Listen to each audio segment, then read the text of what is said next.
candles were still burning when my father looked across the table and said, "So the money's been helping, right? You doing okay?" I looked up from my plate. I set my fork down slowly. I said, "What money, Dad?" He laughed a little, the way he does when he thinks he's missed a joke. "The birthday money. I sent it to your brother every month, like we talked about." I felt the room tilt. Not dramatically, just slightly, the way it does when something you've half suspected for years finally walks through the front door and sits down at the table. My brother was sitting directly to my left. I didn't look at him. Not yet. I picked up my glass of water and took a sip, and I said, very calmly, "Dad, I haven't received anything." That's when the room went quiet. I should back up. My name is Tessa. I'm 29 years old. I work as a paralegal in a mid-sized firm in Charlotte, and I moved there from our hometown in rural South Carolina about 5 years ago when I was 24, and finally felt like I could breathe. My brother, his name is Ryan, stayed close to home, 33, works in logistics, married with a daughter. Our parents are 61 and 62. They live in the same house I grew up in. Every time I visit, I feel like I'm stepping back into a version of myself I spent years trying to outgrow. I want to be clear. I love my parents. That's the part that makes everything harder. When I first moved to Charlotte, I was pretty broke. I had a small salary, a lot of student loans from a degree I wasn't using in the way I'd hoped, and a one-bedroom apartment that cost more than I had budgeted for. I called my mom in October of that first year and told her I was struggling a little. Not in a desperate way, more of a "I underestimated how expensive grown-up life was" kind of way. She told me she and my dad wanted to help. She said they'd set aside some money each month, $300, and send it to me as a little cushion while I got on my feet. I cried on the phone. I thanked her probably 8 or 9 times. I told her it was just until I got a raise, just a year at most, just until I wasn't eating cereal for dinner 3 nights a week. She said, "We'll send it through Ryan since he's better at the online banking stuff." I thought nothing of it at the time. My dad has always been suspicious of Venmo and Zelle. He's the kind of man who still writes physical checks for his electric bill. The idea of routing it through Ryan made sense. Ryan handled all kinds of logistics in the family. He was the one who coordinated holiday plans and reminded everyone about birthdays. He was the responsible one, the reliable one, the son. I waited that first month, then the second. By the third, I'd started to wonder if maybe the plan had fallen through, if maybe they'd decided they couldn't spare it after all. I didn't want to ask and embarrass anyone, so I adjusted my budget tighter. I picked up a few extra hours at a coffee shop on weekends. I stopped thinking about the $300 because thinking about it made me feel both hopeful and foolish, and I couldn't afford to feel either.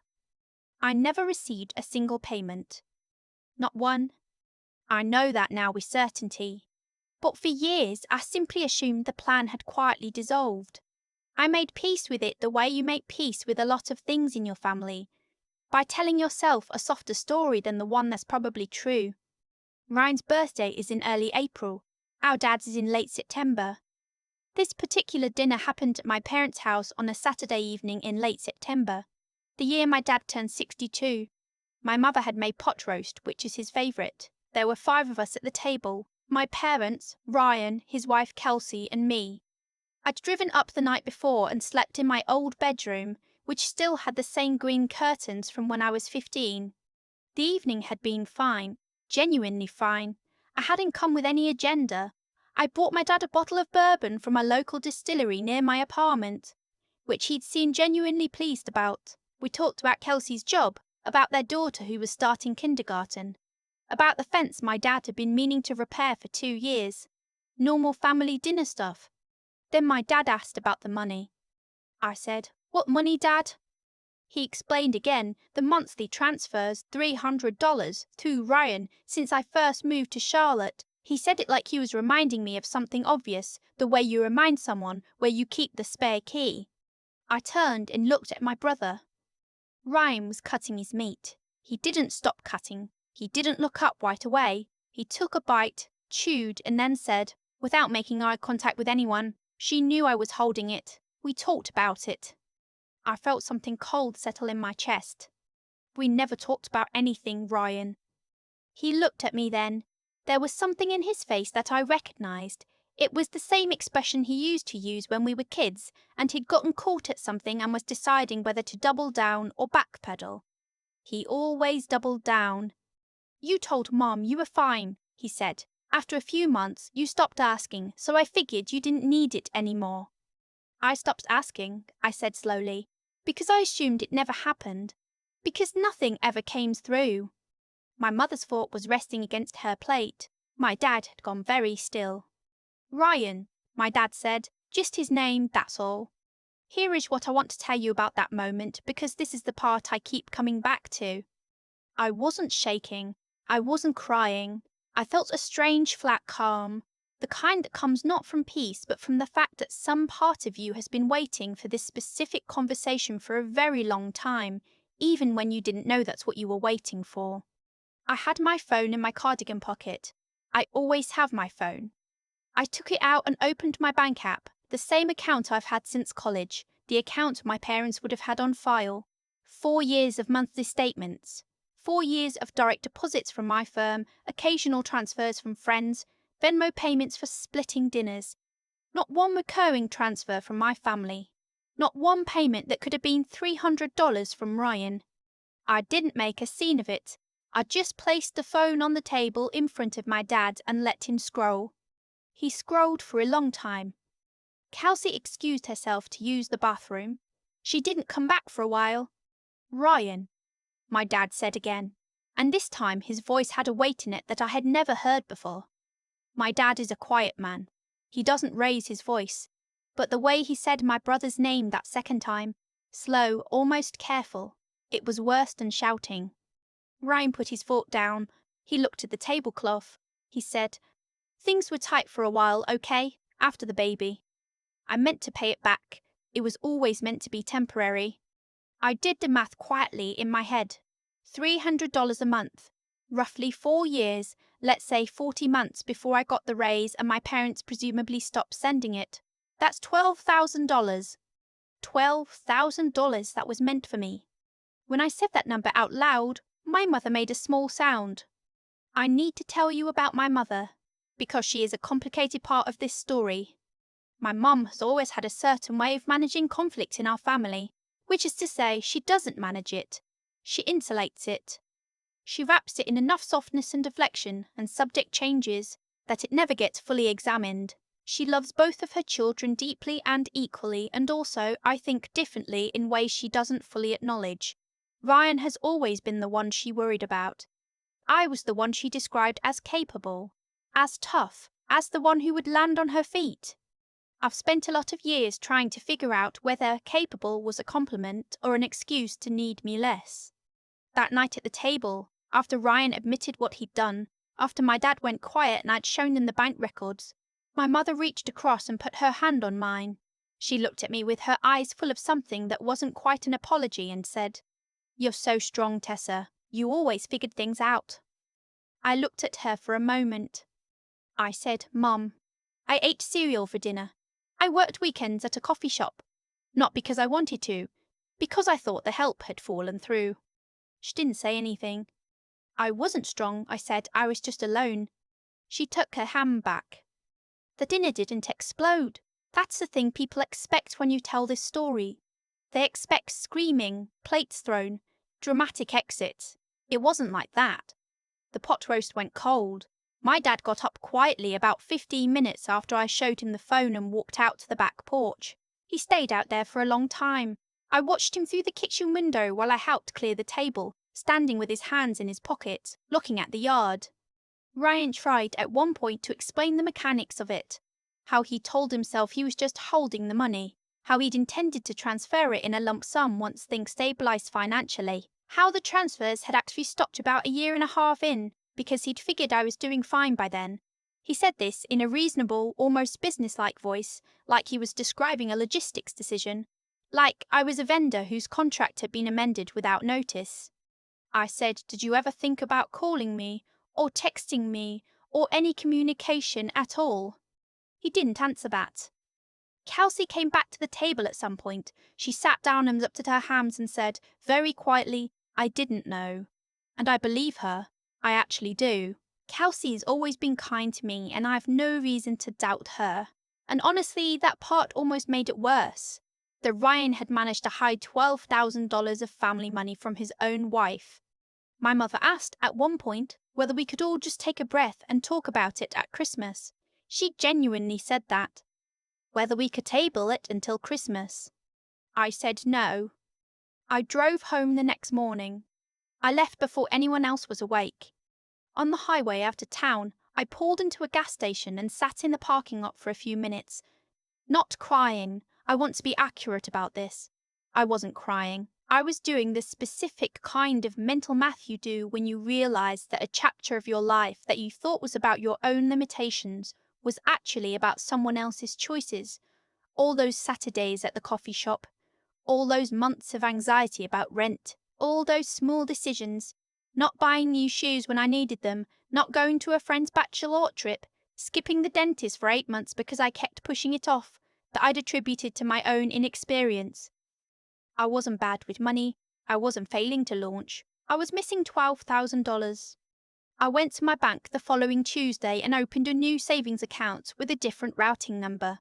I called my parents and gave them the new information directly. My dad said, "I'll handle it from now on." He said it in that same quiet, weighted way. He didn't say anything else about Ryan. My mom called me 2 days after I got home. She asked how I was doing. We talked for a while about nothing. My apartment, the weather, a book she was reading. Right before we hung up, she said, "Your brother feels terrible, Tessa." I said, "I know." She said, "He wants to call you." I said, "He can call me when he has a plan to pay it back." There was a pause. Then she said, "That might take a while." I said, "I know that too." Ryan called 3 weeks later. I let it go to voicemail the first time. I listened to the message in my car in the parking lot of my gym. He said he was sorry, that he knew there was no excuse, that he wanted to make it right. His voice sounded tired, real in a way his face hadn't been at the dinner table. I called him back the next day. We talked for 40 minutes. He told me that the year after his daughter was born had been harder than he'd let on to anyone, that he and Kelsey had nearly not made it financially, that he'd made a series of decisions he wasn't proud of, and this was one of them. He said he wasn't asking for forgiveness, just for the chance to pay it back and to start from something real. I listened to all of it. I didn't interrupt.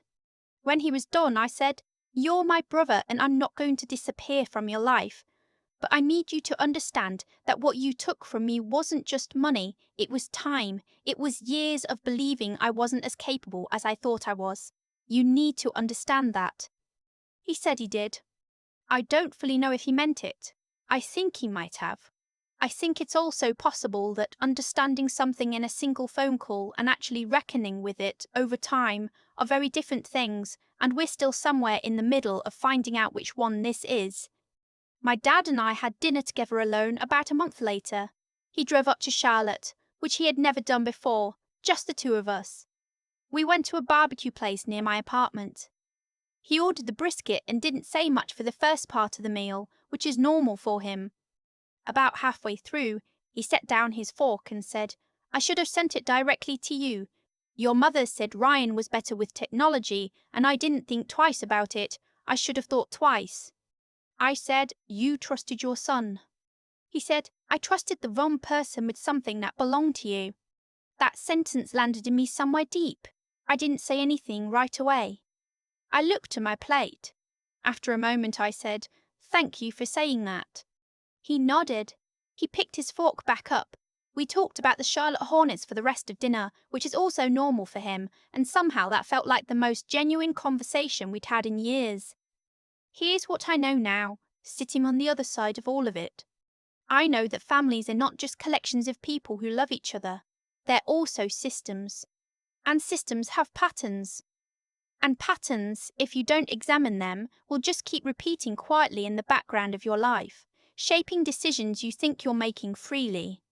I was always the capable one, the one who figured it out, the one who didn't need as much, And I let that story be told about me for so long that I started telling it to myself. I didn't ask where the money went because asking felt like admitting I needed it. I didn't push back because pushing back wasn't what the capable one did. Ryan exploited that. I don't think he sat down and made a calculated plan to steal from his sister. I think he borrowed, then kept borrowing, then stopped acknowledging it even to himself, the way people do when the truth about their own behavior becomes too uncomfortable to look at directly. I think he told himself I was fine, and because I'd spent my whole life performing fine, I gave him very little evidence to the contrary. The money, a repayment plan, 300 a month, the same amount it started as, has been coming in regularly for just over 6 months now. Every first of the month, Zelle notification, his name. I screenshot every one and save it in a folder. Not out of malice, just out of something that feels like self-respect. My relationship with my brother is better and worse than it's ever been. Better because it's finally honest. Worse because honesty has a way of revealing how much of what you thought was closeness was actually just proximity. Two people who grew up in the same house, sharing a version of events that wasn't quite the same story for both of them. I called my mom last Sunday. She asked if I was coming home for Thanksgiving. I said probably yes. She said she'd make the stuffing I like. I said that sounded good. Some things don't resolve, some things just become part of the geography of who you are, a scar that's faded enough to forget most days, until something catches the light and you remember exactly how it got there. I remember. I'm just not letting it be the whole story anymore. I think about the version of myself that spent 8 months skipping dentist appointments and telling people she was figuring it out. She wasn't failing, she was just missing something that had been quietly taken from her, and she'd been too busy blaming herself to look for where it actually went. That's the part I keep sitting with. There's a kind of cost that doesn't show up on any statement. It's the confidence you lose when you spend years believing you're the problem. I told myself I was bad at managing money, that I'd overestimated myself, that maybe I just wasn't as ready for independence as I'd thought. I built a whole quiet narrative around my own inadequacy, and it shaped real decisions. The trip I didn't take, the course I didn't sign up for, the raise I hesitated to ask for, because somewhere underneath it all, I'd absorbed the idea that I was barely keeping up. Ryan's choices had a cost. That's just how actions work. Not as punishment from some outside force, but as plain consequence. When you take something from someone and say nothing, the silence doesn't stay contained. It spreads. It became my self-doubt. It became my mum's easy story about me being the strong one. It became years of a family dynamic built on a version of events that wasn't true. What I've come to understand is that the money was almost the smaller part. The larger part was that I let myself be defined by struggle I didn't fully understand. And I think that's where the real reckoning happened for me. Not at the dinner table, not when I showed my dad the bank statements, but months later, alone, when I finally gave myself permission to be angry about the right thing. Not about being poor, about being misled, about being handed a false story about myself and carrying it for years without questioning it. I'm not angry at my brother the way I thought I would be. What I feel is something quieter and more permanent, a kind of clarity. Ryan made choices that were dishonest, and those choices had weight, but I also made a choice for a long time not to look too closely at things that confused me. I told myself that asking questions was the same as causing problems. I had to unlearn that. The thing about getting older is that you start to see which versions of yourself were built on something solid and which ones were built around avoiding something uncomfortable. I spent a lot of my 20s being capable. I'd like to spend the rest of my life being honest. With other people, yes, but mostly with myself. Honest about what I need. Honest about what I don't understand. Honest enough to ask the simple question that changes everything. What money? It took me 5 years and the birthday dinner to ask it, but I asked it, and I'm not going back to the version of me who wouldn't.